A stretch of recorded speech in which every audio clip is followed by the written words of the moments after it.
This past weekend has very likely been the most media packed we've had in the last decade. We had the release of the One Piece live action series, Fiona and Cake, and Starfield all on the same day, not to mention episode 1074 of One Piece and confirmation of Red Dead Redemption 3 the following day.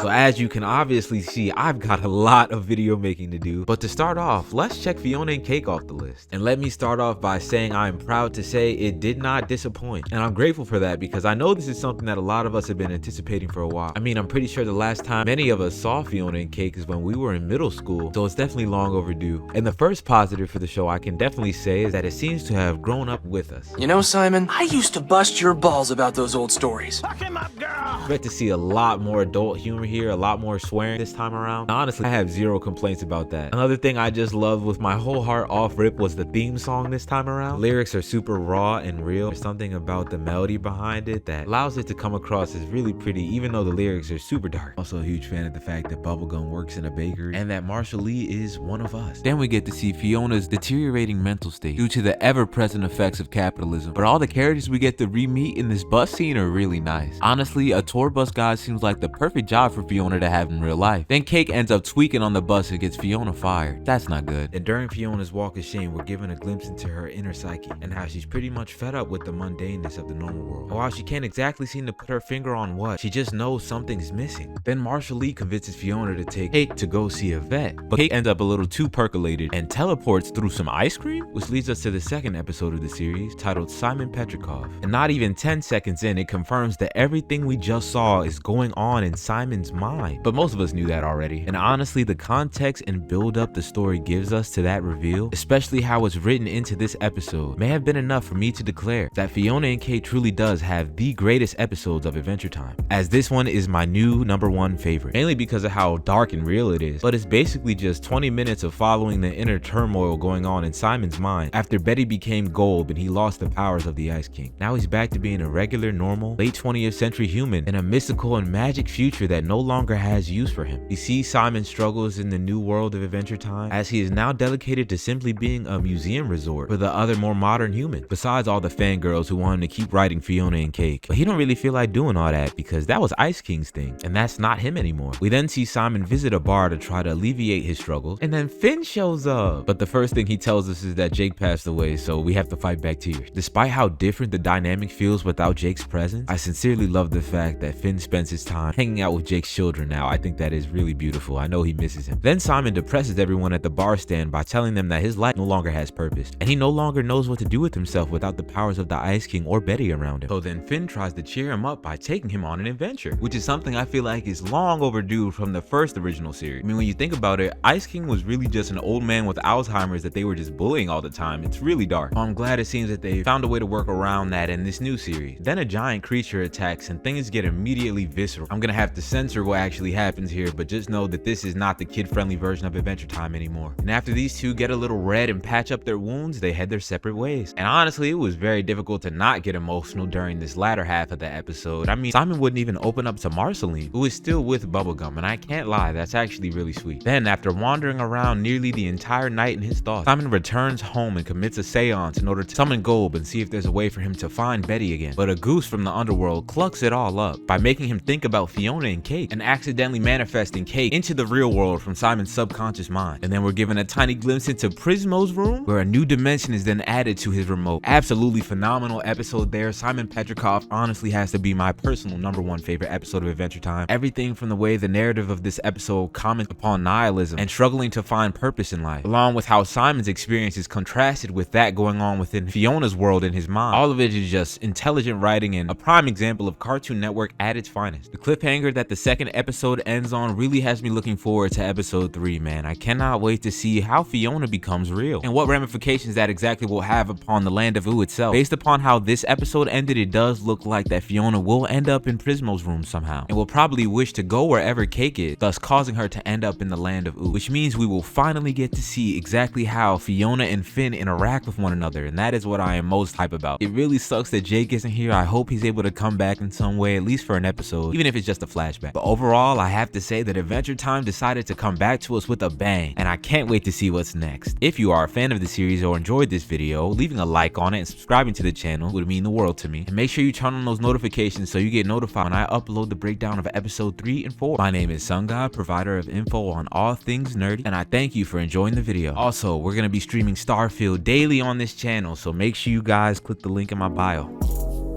I come in clutch like a genie. Don't talk unless you need me. You talk too much, you need it. All of my bitches look like models, she in love with me.